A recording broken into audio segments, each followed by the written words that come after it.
बच्चों, मैं सुनीता वाई तिवारी श्री संत गाडगे महाराज हिंदी विद्यालय भुसावल आज इस वीडियो के माध्यम से पाठ 3 प्राकृतिक संसाधनों के गुणधर्म के अंतर्गत पानी का असंगत व्यवहार क्या आता है, गुणधर्मों के आधार पर पानी के क्या क्या उपयोग हैं, मृदा के गुणधर्म क्या होते हैं और उसकी बनावट और रचना किस प्रकार की होती है, रचना के आधार पर ही मृदा के कितने प्रकार होते हैं और मृदा के गुणधर्म किस प्रकार से होते हैं आदि अनेक मुद्दों पर चर्चा करेंगे।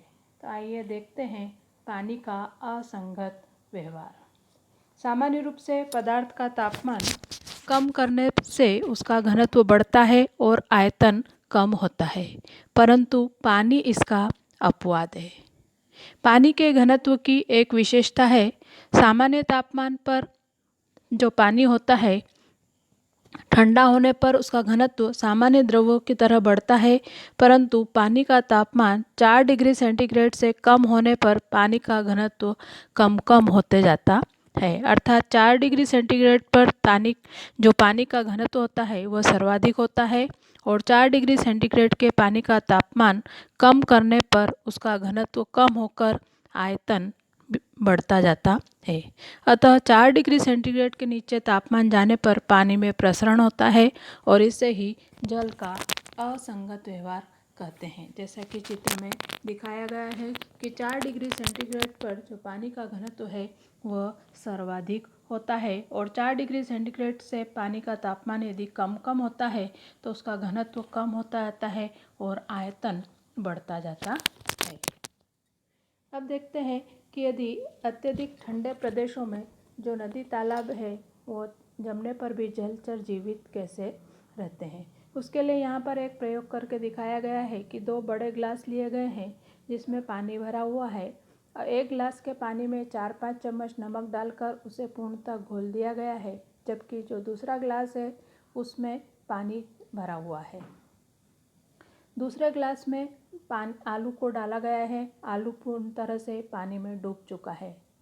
अब उसी आलू को ग्लास से बाहर निकालते हैं और नमक के पानी में डालते हैं। पानी में नमक घुलने के कारण पानी के घनत्व में वृद्धि होती है और इसी बढ़े हुए घनत्व के कारण आलू हमें पानी में तैरते हुए दिखाई देता है। पानी में नमक के कण घुलते समय फैलते हैं और धीरे धीरे वे कण अधिक छोटे होते होते अंत में दिखाई नहीं देते। इसका मतलब वे पूर्णतः पानी में मिश्रित होते हैं और इसे ही घुलना कहते हैं। इसी आधार पर हम जो द्रव पदार्थ होते हैं उनको 3 भागों में विभाजित कर सकते हैं। पहला होता है विलेय, जो पदार्थ घुलता है, अर्थात जैसे प्रयोग में नमक जो है वो विलेय का काम करता है। दूसरा होता है विलायक, जिस पदार्थ में विलेय घुलता है, जैसे कि पानी। और तीसरा जो होता है विलयन, जब विलेय और विलाय एक दूसरे में पूर्ण रूप से मिश्रित हो जाते हैं तो विलयन का निर्माण होता है, जैसे नमक युक्त पानी।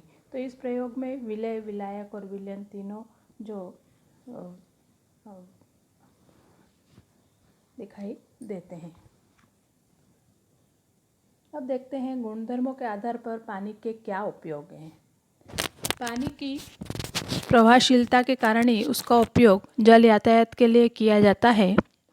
इसके अलावा ऊंचाई से गिरने वाले पानी का उपयोग करके जनित्र की सहायता से विद्युत का निर्माण भी किया जाता है। उत्तम शीतक होने के कारण गाड़ियों के रेडिएटर्स के इंजन के तापमान को नियंत्रित करने के लिए भी पानी का उपयोग किया जाता है। पानी में अनेक पदार्थ घुलते हैं, अतः पानी सार्वत्रिक विलायक है और विलायक के रूप में पानी का उपयोग कारखानों, प्रयोगशालाओं, भोज्य पदार्थों, शरीर में होने वाली पाचक क्रियाओं, उत्सर्जन आदि अनेक प्रकार की प्रक्रियाओं में किया जाता है। इसके अलावा दैनिक उपयोग में भी नहाना, कपड़े धोना, बर्तन साफ करना आदि के लिए पानी का उपयोग किया जाता है। अब देखते हैं मृदा। मृदा कैसे बनती है, मृदा का क्या अर्थ होता है और मृदा के कौन कौन से गुणधर्म होते हैं। मिट्टी या मृदा का एक महत्वपूर्ण गुणधर्म उसका रंग है।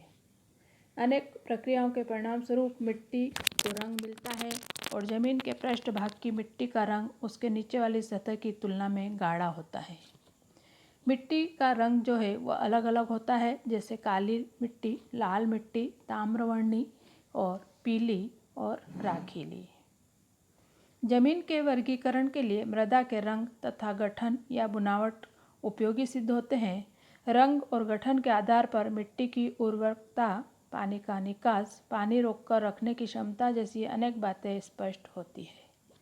मृदा का रंग उसके गठन, जैविक घटकों तथा लौह चूना जैसे रासायनिक घटकों पर निर्भर करता है।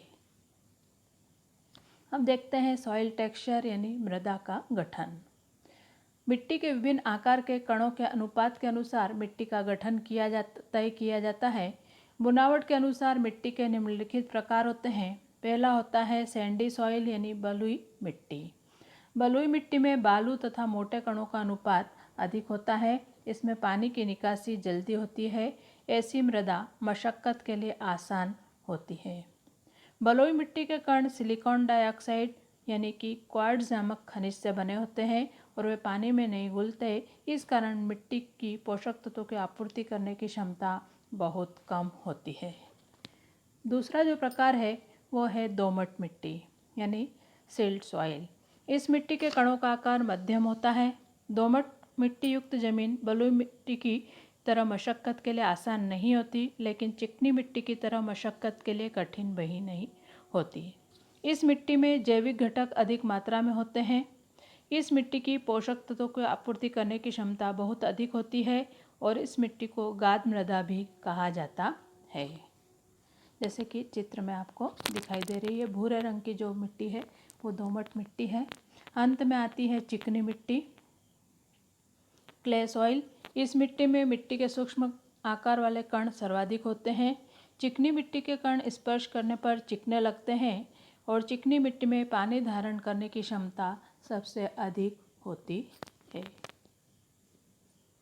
अब देखते हैं मृदा की रचना यानी कि सॉइल टेक्सचर। मिट्टी के कणों की रचना के अनुसार स्तरीय, कण स्वरूप, स्तंभाकार और ढले के स्वरूप में मिट्टी की रचना पाई जाती है, जैसे कि चित्र में आपको दिखाई दे रहा है। अब है मृदा रचना का महत्व यानी सॉइल टेक्सचर का क्या महत्व होता है। मृदा की रचना पर जमीन की उर्वरकता निर्भर होती है।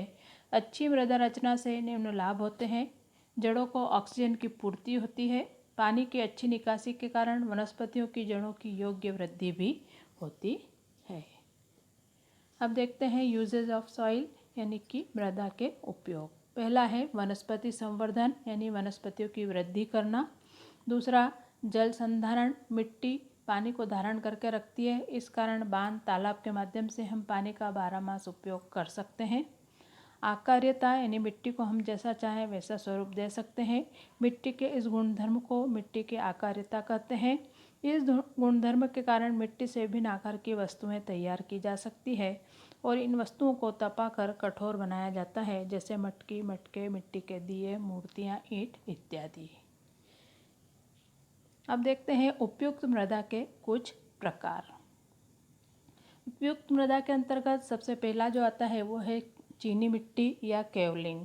यह श्वेत रंग की होती है। इस मिट्टी से प्लेट, प्यालियाँ, स्नान घर की टाइलें, टंकियाँ तथा प्रयोगशाला के उपकरण, मुखौटे, बरने आदि बनाई जाती हैं। दूसरा आता है खड़िया मिट्टी। यह भूरी रंग की होती है। इससे पुतले और मूर्तियाँ तैयार करते हैं। इस महाराष्ट्र में इसे शाड़ू माटी भी कहा जाता है। तीसरा जो है वह है टेराकोटा मृदा। इस मिट्टी से गमले, सजावट की वस्तुएं बनाई जाती है। चौथा जो है वह है मुल्तानी मिट्टी, जिसका उपयोग सौंदर्य प्रसाधन में किया जाता है। अब आता है मृदा परीक्षण या सॉइल टेस्टिंग। मृदा परीक्षण करने से जमीन के घटकों की मात्रा समझ में आती है।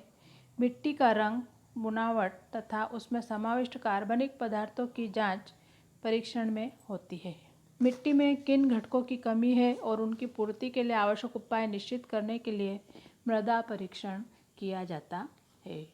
मृदा परीक्षण के लिए एकत्र किया गया मिट्टी का नमूना 8 से 10 दिन तक खुली जगह में सुखाया जाता है और बाद में छलनी से छानकर मिट्टी के गुणधर्म पहचाने जाते हैं, जो कि उसकी पीएच और विद्युत वाहकता, इन दो विशेष रूपों से उसको समझा जाता है। मिट्टी की उर्वरकता कम होने के क्या क्या कारण हो सकते हैं?